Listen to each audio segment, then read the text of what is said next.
Hi, everyone, and welcome to the Life Warriors podcast. This is Teresa. This is my partner in crime, my BFF, my soul sister, Mary. So, Mary, how you doing today? I'm doing pretty good for what is today? Thursday? I don't even know. Yeah, I know. Thursday. Yeah, yeah. I'm I'm hanging in there, I'm good. Good. okay. And that's good Oh, enough for now. there you go. It sure is. It sure is. So, we've had some great episodes. We talked on the last one about animal rescue. We've talked about, just what's going on in the world. Everybody seems to love that I said it's a shit show, and it is. But but My mother everyone had knows. something to say about my language. It's fine. She's 96. No. Well, tell Mama I apologize, but let's be real, that's Think what it it was more is. my language than your language, but okay. Oh, Go ahead. okay. So everybody knows that I'm on domestic violence groups and I speak about domestic violence. My book is about domestic violence. And I get so many people and they ask me, they're like, what's the best revenge after you've been through any kind of abuse? And my first response is success. Oh my God, success is the best revenge. Don't spend time looking in your rearview mirror about what could have, should have, would have, Mm-mm. possibly could have Gone. been. Bye-bye. Yes, yes, yes. Pay attention to what's ahead. Make yourself the best you can be. Work on you. So, Mary, you've been through abuse as well. I mean, is that right?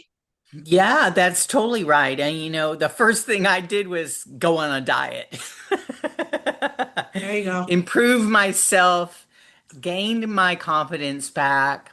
Of course, my situation with domestic violence with my first husband was nothing like yours. Mine was more verbal abuse, but that mind, F that goes on, that gaslighting and stuff, I mean, you just start to think you're crazy. So, yeah, moving past that and just improving myself and making myself feel better and trying, I always said that, those bruises heal, but those words stick.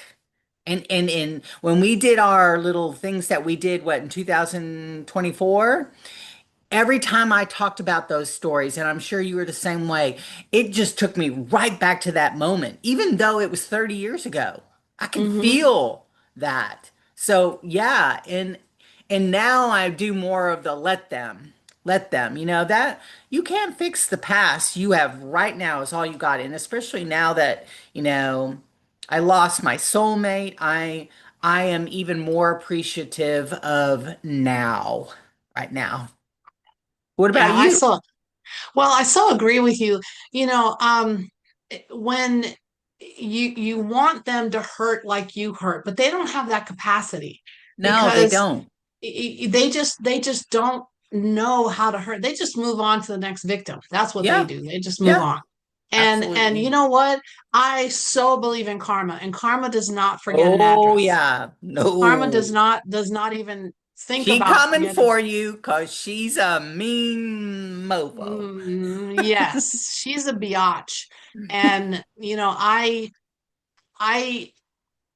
always tried when I was getting out of that situation to, make myself look a little bit better, put on, a nicer shirt, maybe put on do my hair a little bit better, whatever. Just every day But make hey, just the myself, fact you got out of bed was huge. yeah, That other stuff is way up there. Just the fact that you could crawl out of bed right. and get to your makeup table or get to the shower is humongous. Yeah, because it people, and can I just tell everybody out there listening, if you've never gone through a domestic violence situation, please do not say this statement to anybody.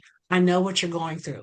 I'm going to call bullshit on that because you do not. Unless you've had experiences like I've had, like Mary's had, like a lot of others that are on here listening, you have not walked in my shoes, so you don't know.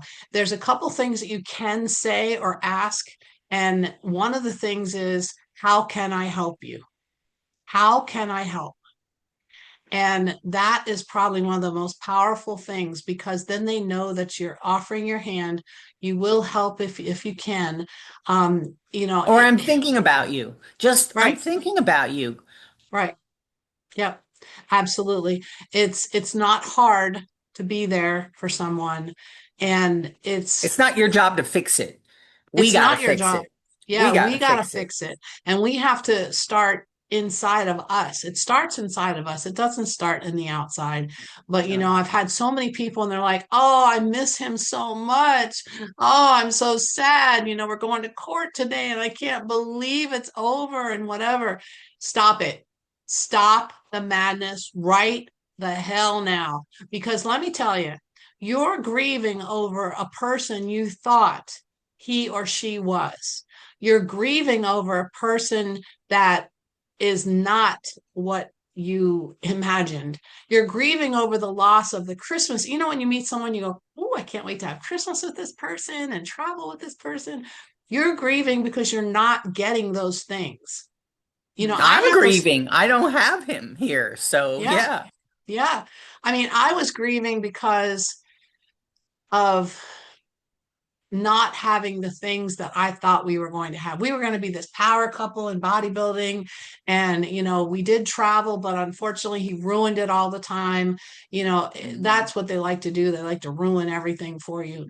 And we need to take our energy, all the energy. That's why, they say that your rear view mirror is this big, but your windshield is this big. That's because, don't pay attention to the back, pay attention to the direction you're Right. going. You forget. You forget. What we were talking about the other day was I remember with my first ex that there was that one little good part of him that was kind and caring and, thought about me and put my needs first. And that was just a little small part of him. And I thought if I love him enough, I can change him. But guess what? I couldn't change squat. Couldn't change him. No. No, well, you think if I can just do more, if I can just do this, if I can just Right. do You that. try to change everything and it's never Right. enough. Well, and it's not my job. My mother, my grandmother, great grandmother, take me as I am. This is who I am. Unfortunately, abusers, that's not who they are. They're fake. They're not real. And it's sad, but they'll worm their way into you, and again, you're not grieving for that person at all. You're grieving for the person you thought they were. You're grieving for the family you thought you were going to have. You're grieving because he promised you all these grandiose things, a house, a car, kids, whatever. That's what you're grieving for, and that's okay. It's okay to not be okay. It's a life lesson, you make choices in life. You take a chance on somebody, even though, you might have the red flags there and you try to talk yourself around them or, Mhm. give them the benefit of the doubt, because you don't want to be too harsh and judge too quick, but be smart. Be Right. smart about it, but if I had to do it all over again, I'd still do it because I got such great life lessons out of that circumstance. And mind you, it was not easy, but it was by no means anything what you went through. But still, it was meaningful in that I found my strength within myself. Hmm. Well, and also one of the things that I realized was that the more I put and poured into myself, the more I realized I was not the same person. Like a lot of people say, "Oh, I want to be what I was before." No, it's impossible. You've gone through hell and back. You're a warrior now. So you're not going to be that person ever again. Think of it this way. You're going to be stronger, more resilient. My patience level is this now with people that are mean or rude, or seriously, I have no You don't patience even for really people. want to be around people nowadays, right? No, please don't, quite Switch to honestly. your dogs. Except for my dogs. I had the other day, Mary can attest to this. I called her and I was like, you will not believe the day I'm having. It's like from the mechanic shop. This is what they did at the mechanic shop. Okay. So I have a crossfire we have like four, I don't even know how many cars we have, four. And it has a power seat. Well, we always have the seat all the way back. It's a two-seater because my husband's very tall. I'm tall. And I get in it at the mechanic and I'm like this. And I'm like, what is going on with the seat? Well, I'm driving and I'm trying to get the seat, of course, at the same time, driving and texting, but I'm working on the seat. I get home and I can't get it fixed. The next morning, my husband goes, "Oh, I'm glad we got the crossfire back. I'm gonna take it to work." He puts one leg and he goes, no. Can't get in And I it. went, I know, right? The seat won't go back, whatever, whatever. Call the mechanic shop. So I go in there, and the girl behind the counter, she goes, "Yeah, every time this guy changes my oil, he never puts the seat back." And I was like, "Why is that okay? Fix the That's not okay." problem. Right, right. So, I was a little irritated that I had to wait, and luckily they fixed it very quickly. But, leave stuff alone. Don't mess with stuff. Don't. To me, I felt very disrespected at that moment. What was I supposed to do? Oh, okay, it's a $300 part. Just go ahead and fix it. No, it was fine when I drove in here. It needs to be the same way when I drive out. It Yeah, was like you one of got those things, it was one of those days that just kept getting worse and worse and worse, worser and worser. and And you I got to think that say was something so they can fix it. And right. but Right. obviously, if this is a routine problem with this particular mechanic, then nobody's addressing it with him for Well, whatever the and reason. she even said to me, she goes, I've noted in your file, don't touch the air conditioning, the radio, the windows, whatever. And I was like, no, no, you're missing the whole point. Every single vehicle that comes in here should go out except for the problem being fixed exactly as it came in. Right. Yeah. I know. So, I absolutely. I had a so call to action this afternoon with my three grandsons. They're 13, 7, and 4. I said, okay. everybody come in here. And they're like, what? And I said, y'all are boys. Lala's a woman. I have to sit Mm, on the toilet to pee. I don't want to sit on a wet toilet seat. So put the seat up when you're going to go to the bathroom or hit in the hole kind of deal. So it's a call to right. action. Right. Well, and I think when you've been through, no, I know. I know that when you've been through abuse, those little things just irritate you. Oh, that same day. Okay. So I go to the store to take the modem thing back. I was Xfinity before, we're Verizon now, whatever. But Yeah. you've got to take the thing back, the magic Mhm. box. Yeah. So I drive and I go in, and it's a huge place. And there's all these racks, and there's desks over here, there's desks over here, and I'm sitting over here. And the person I heard, there's chatter and whatever, and I wasn't paying attention to it. And this lady over here goes, "Are you so and so?" And I went, "Yeah, why?" She goes, "They're calling you." I went, "Biatch, first off, change your tone, get the bass out of your voice." And I get up, and the chick was finally walking around. She had been over there on the other side of the Oh, racks yelling my name. oh my gosh. So I said, "Wouldn't it have been more respectful for you to walk around the racks and call me? There's three people waiting in line, three. Two are guys and me. Yeah, Hello?" it's not hard to figure it out. Hello. And she goes, "Well, yeah, I guess I could have." And the other guy standing there just gave me this look like, "What is wrong with you?" And like I said, when you've been through abuse and disrespect continually, like we were, our barometer is so much more astute, so much more, what I want to say, sensitive, that little things like that, I don't put up with disrespect. I I don't think put that up with comes with age too. You know, you get to be a maybe certain age and you're like, you call people out, whereas before you would have been more of a people pleaser or, just don't say anything about it. But now you call people out when they do stuff like that, like stupid hello. stuff. Yeah, Yeah, but zero and patience. I knew that I had the best revenge success when he had the audacity, I think I shared this with you guys before, to contact me on Facebook. He wanted to be my friend. Oh God. You are not my friend, okay? No. Because friends don't treat friends the way you treated me. Mm-mm. You were verbally abusive, you were financially abusive, you were physically abusive. He threw me into a wall and I miscarried my child. Yeah, no, Abusive. no bueno. So, and let's not even talk about what you did to my heart. I mean, this man made it so I did not take a shower with the light on for years. Years. Okay, I'm going to tell you why. One day, taking a shower in my apartment, my house, he wasn't home.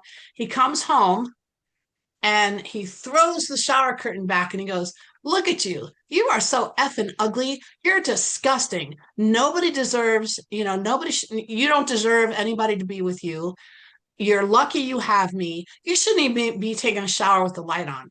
He throws the shower curtain back, turns the light on, and closes the door. I sat down on the floor of the shower and cried until that water ran cold. It was almost 8 years before I could take a shower with the light on. Oh my gosh. Yep. Because I Yeah. would turn the light on and I'd go to get in the shower and I'm like, you're not worthy.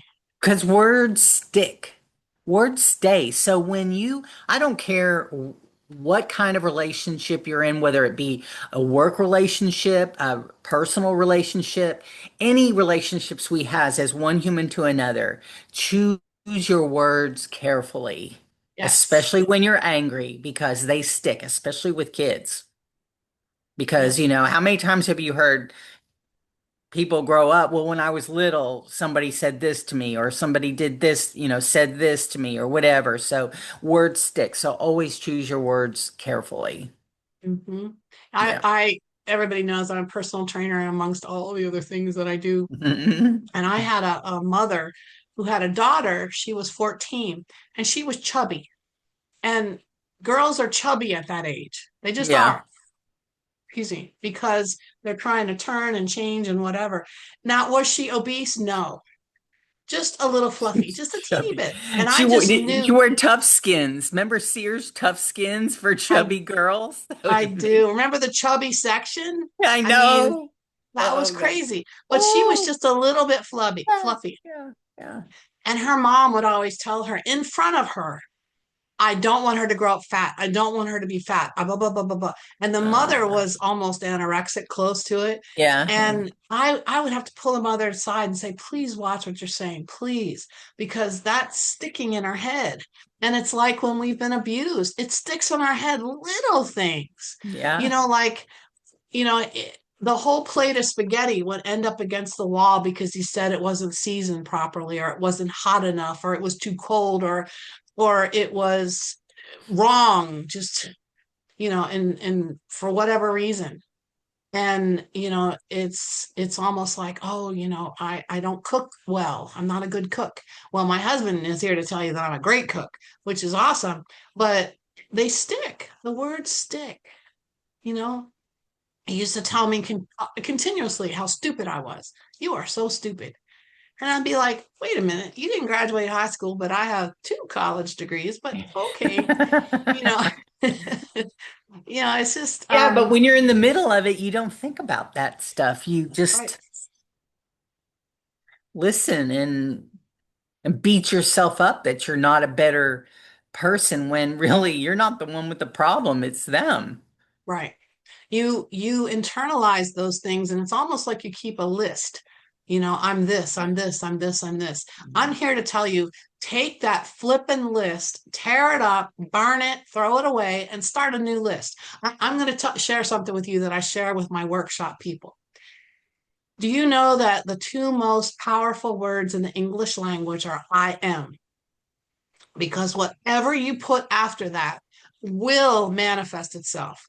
So if you say, I am stupid, like he said to you, or I am ugly, like he said to you, your mind's going to believe that. But if you say, I am strong, I am beautiful, I am just amazing, I am I'm a life fabulous, warrior.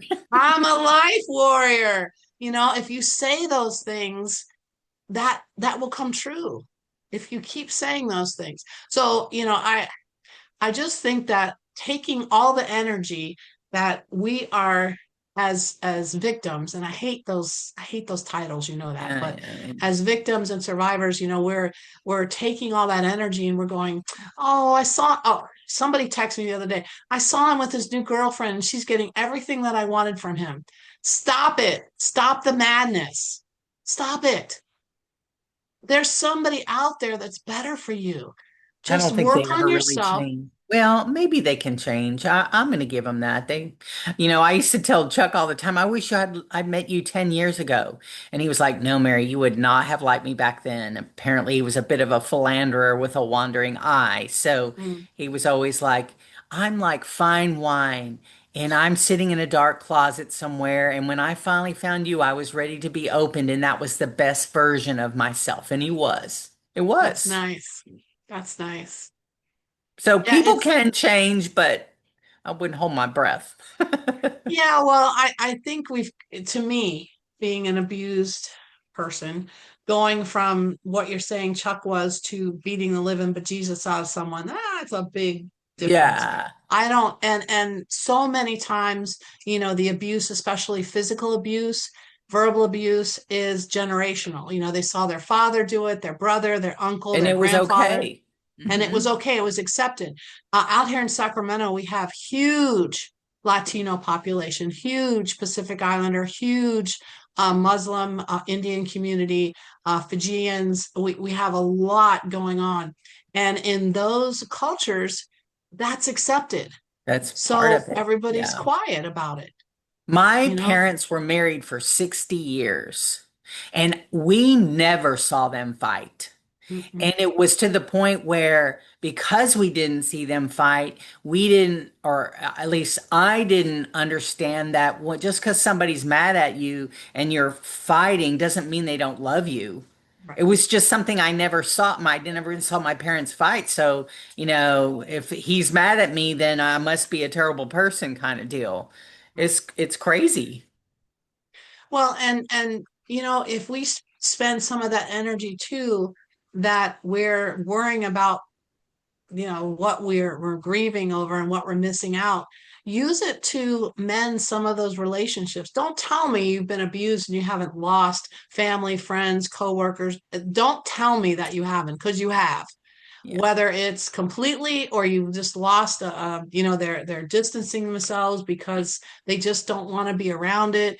They're ashamed for you. They're humiliated for you. They're Or embarrassed they for don't know what you. to say. They don't know what to say. Absolutely. So work on that. Work on mending some of those relationships. I think that's one of the best ways you can spend your time. I mean, I read, and you've told me stories about your abuse, and I agree with you. The physical abuse, all that stuff heals. I mean, I have scars. I have a scar here on my lip that I cover up pretty well. That he threw me face first into a glass table,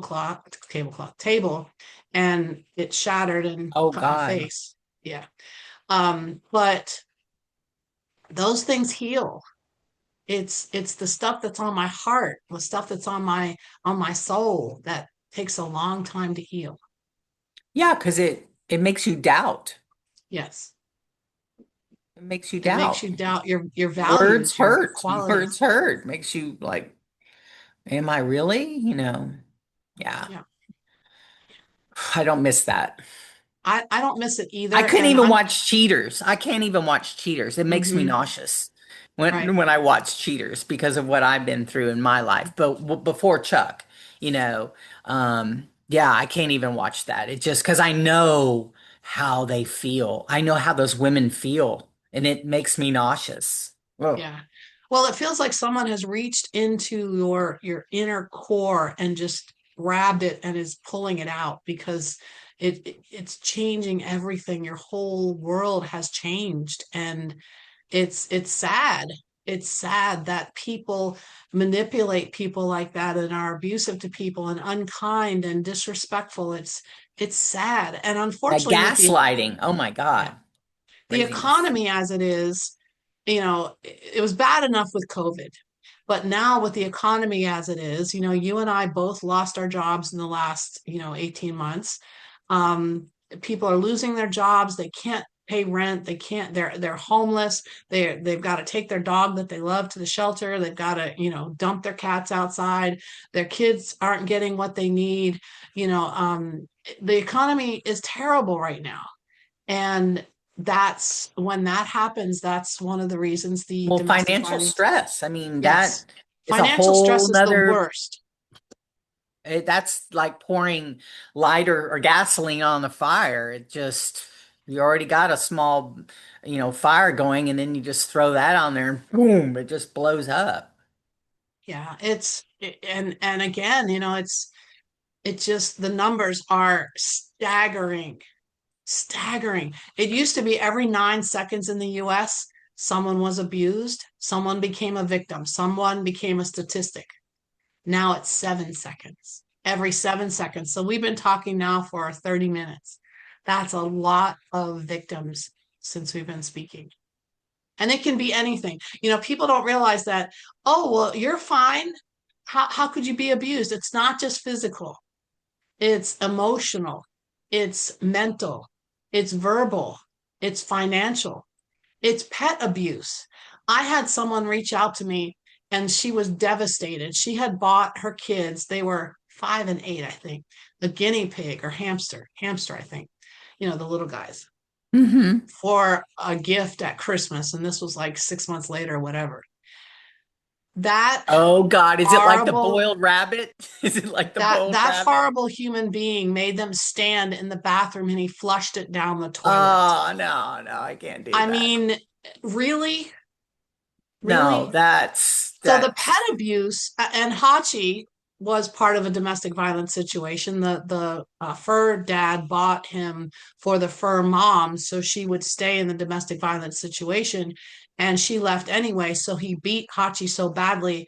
I have a video, and his eye is hanging on his cheek, and he's just screaming because of what this guy did. what? Yeah. Again, That's I'm not even hoping there's karma. rational. That's Right. messed up. So there's pet abuse. 70%, well, it's higher now, it's like 74% of victims will stay in a domestic violence situation if there's an animal. Over 70% will stay if there's an animal. So, my 501c3, we've partnered with Praline's Backyard Foundation and other organizations. There's Purple Leash, there's Red Rover, a lot of different organizations that Oh, you where can people find. leave and they can have some place to take their pet You because can they, foster and board. oh, Uh-huh. nice. Yep. So I've had people call me, and within an hour with my network, I've been able to get their animal. So they don't have to worry about that. They can start healing, and then when it's time, they can Yeah. all get safe and together. My mission for my 501c3 is empowering, supporting, assisting, and empowering domestic violence victims and their pets to get past the pain and create a life they would love. So, the animals are being abused as well, even if they're not the first target. They're in a Mhm. household with yelling, screaming, throwing things, Yeah, I whatever, know. and then the social abuse. He alienated me from so many people, so many, coworkers. It was horrible. The financial abuse was the worst. I had a very cushy 401k that he somehow got access to and cleaned it out. Ugh. Yeah. Yeah. So, little things like that. I shared the story about my car. The financial abuse is hard because you're trying to start over and he has control of your money or your house, or, oh, okay, I'll put you on the house. You're on the mortgage. It's okay. No, it's not okay. I worked hard for those things, and I did not put him on anything. I didn't put on any lease. First off, he was a convicted felon, so he couldn't be on anything, thank God. Didn't he die This in prison? Didn't he die in he prison? did not die in prison. He did die. He was in prison for what he did to me, and then he came out and he started. And I was talking to my friend, and he actually started in on someone else, and it was After accepted. spending all that time in jail, he Yep. went after, oh my gosh, see? So in that case, you Wow. never learn. No. Yeah. And it's funny, people are like, oh, I guess you're glad he's dead. I said, no, I wanted him to live a long, miserable life. I wanted him to every day say, God, Death is too Teresa, good. We want him to suffer.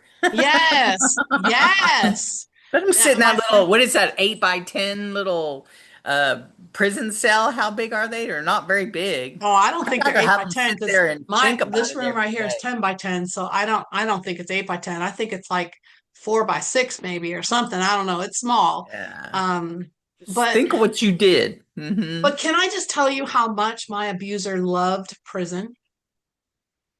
He loved it because it was structure. He didn't have to work.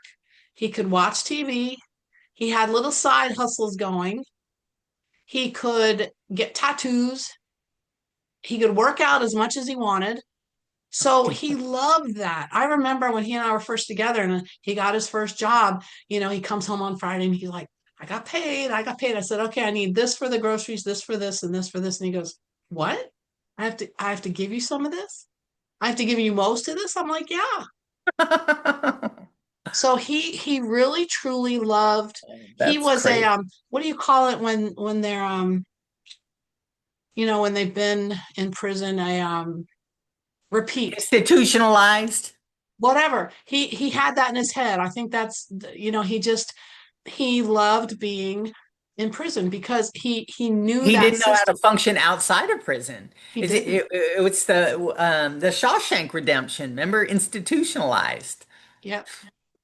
He did not do well outside of prison at all. As I said, That's a you know lot what of I people too do you are know that one of the way. things I learned from him? This is crazy, and I know our listeners are gonna go, bat shit over this. I learned how to make prison wine from this man. Yep. I come home one day and my house smelled like, how fruit smells right before it turns? It's kind of Hmm. sickly sweet. I Hmm. could smell this and I went, what the heck is going on here? Well, he had the big, Sunny D bottle and had all the yeast and the stuff in there. And he had a big bag around it. And when the bag would get really, really big with all the gases, Yeah. and then after a week or however long it was, you had prison wine, and he would make that to sell it in prison. Now, how the guards didn't find this, I don't know. Oh no, they got paid off too. Of It's a course they did. racket. It's Of a course they did. racket. Didn't Of you watch course. Orange is the New Black? Don't you know how all No, that no. works? I need to watch that. You never saw Orange is the New Black? Never. Oh, I love that Mm-mm. show. It's great. No. It's But great. but I learned those kinds of things from him. Did he teach me kindness or happiness or love or no? He taught me how to make prison wine for God's sake. Hey, He you could told have me, slapped a label on it. Life I know, Warriors right? wine. Another thing he taught me how to do tattoos with a cassette tape. Oh my gosh. Yeah. You Well, what do actually, they you say that necessity is mother the of invention. mother of invention? There you Yeah. go. So you learn things from your abuser, but they're not good things. You learn No. how not to be, how not to treat someone, how not to speak to someone. I mean, if we're in a store and I hear somebody being verbally abusive, my head whips around Oh, so I speak fast. up too. I speak Yeah. up too. And Yeah. they usually tell me to go F off or something, but I'm like, that's not cool. Can you keep it Hmm. down, And I just feel so bad for the woman, but Yeah, because yeah, unfortunately, now that we've intervened, he's going to go home and say, "Did you know that person?" Slap, slap, yeah, punch, punch. yeah. No bueno. It's being in a domestic violence situation, no matter what type of abuse you're experiencing, is one of the worst things because you trusted this person, you believed in this person, you believed in the relationship that you have. But Yeah. I'm here to tell you that both Mary and I have lived through this, and we're here for you.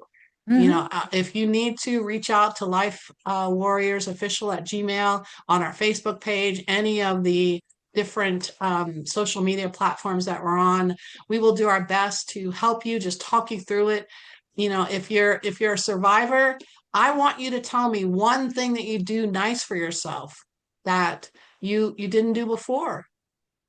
I remember my abuser would tell me how to dress, what to wear. I don't like your makeup like that. It was always negative.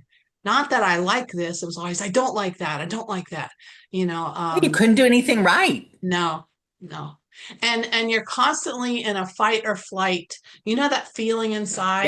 You're Yes, constantly yes, in that feeling all the time. yeah. Like you hear the key in the door and you go, "Oh, is everything okay?" What kind of mood is he going to be in? Yeah. Right, right.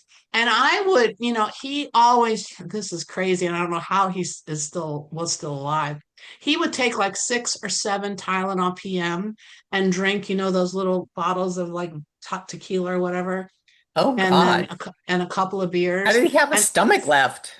well, how did he like wake up? That's what I don't know, you know? But anyway, yeah, it's abuse is bad in any kind of arena. It really is. I mean, we touched a little bit on animal abuse earlier. Just we're such an unkind society, and it's like everybody's been given a license to be unkind and to be crude and rude, and that's just not cool. Well, that comes from the top too. We've made it acceptable for the top people of our country to talk shit, call people names and, it's okay and there's no respect. And it just, I think it trickles down. But, there are people like you and myself that, are respectful. And there are other people out there that are respectful. Unfortunately, you just have to look for them. Yeah, I completely agree. I completely agree with you. It's okay to not be friendly. It's okay to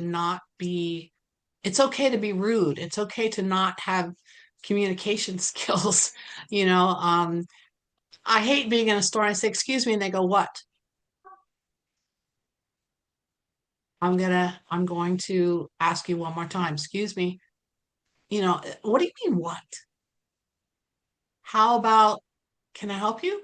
You need help? Need something? It's because they it's don't interact. They're too busy having their face in their phone. There's no personal skills, or right. there's little they're not as prominent as they were with you and I because we didn't have mobile phones. Well, and also COVID allowed that as well. Oh You yeah, know, that's for you sure. didn't Yep. you didn't have to talk to anybody, you didn't have to see anybody, and if you did, you had on a mask. And I didn't like the mask. I mean, I have to say I was a foo-foo girl. I had the sequined ones and whatever. But with that, you didn't have to. I want to see you smile. I want to see your facial expressions. True story. I'm a personal trainer, I'm a fitness manager, and there was a lady that came in and she wanted to speak to me concerning some training. And I go up to the counter and she had on a full burqa. And if I've Oh, offended yeah. anybody, I'm not meaning to. I just not sure of the correct terminology. And you Um, could just see her eyes. eyes. First off, she had, huh? Yeah, go on. First off, she had absolutely stunning eyes, but Did I she couldn't have see. perfect eyeliner? Yeah, yeah. I couldn't see, it was Yeah. here. I Yeah. could not see her facial features, and it didn't frighten me. It didn't scare it. I wasn't, Yeah. offended. It just, I wanted to see her smile. I wanted to You were see, curious. yeah, Yeah. that's when I speak to someone, I want to see their You facial want to see expressions. their eyes for And sure. it I was, people come in my office and I take your sunglasses off. I need to see your face, your eyes. yeah, yeah. And I kind of felt not sorry for her because it seemed like she was very happy and we ended up training together, but it just, I wanted to see her smile. I wanted to, you know um I don't know, just See her experience that. person. See her Yep, person. yep, absolutely, absolutely. So I guess, the whole thing about today is, I wanted to talk about, the best revenge after abuse. And I'm going to tell you, if you're seeking revenge in any way, first thing on your list and the only thing on your list needs to be success for you. Not, oh, I want him to die, I want him or her Yeah. to have, Yeah. this. Let them. Well, Let first them. off, yes, let them. And let karma handle it, Yeah, because it one will. day, and if it happens, great. If it doesn't happen, but one day he's going to say, gosh, that Mary, she was a good woman, or Teresa, she was a good person, and I screwed it up. And if they say it, great. If they don't, that's fine too. But working on yourself, use the energy that you have, that you're using to worry about what you wanted, and put it towards what you want in your life, what I want now moving forward. So my warrior challenge is kind of twofold. I want you to take one step, just one step, in the direction of your goal. Now, if your goal is different than what it was before your abuse, that's fine. But I want you to set a goal and take one step, whether it be like Mary did and she went on a diet, whether it be someone else going to start working out, or I'm going to get a dog, or I'm going to go to the shelter and start walking them. Whatever your goal is, take one step. And I would love for you to go on our Facebook page, through our Gmail, any of our social media platforms, and tell us what's your one step. The second thing I want you to do is I want you to look at yourself in the mirror, and I want you to say those two most powerful words, I am. And I want you to find something after that. I'm amazing. I'm strong. I am a badass, whatever you want to say. And you know what I do? I take my eyeliner, it's a crayon, I can get it off, and I write, I am, and then I fill in the blanks. It's on my mirror every Mm, day. I do mm. that. So I'm challenging you to do that. And as a warrior, that's your chant. I am fantastic. I am amazing. I am better And than you this. are. You're all those things. You just have That's to believe right. it. You absolutely are. So I'm Teresa. What a great time we had today. Thank you so much. If you're going through domestic violence, please reach out to someone. We're all here. We can help you. If nothing else, just to chat. And I'm Mary. Again, so grateful you're here. And remember, be you, be kind, and be happy. We'll see you around. Bye bye. Bye.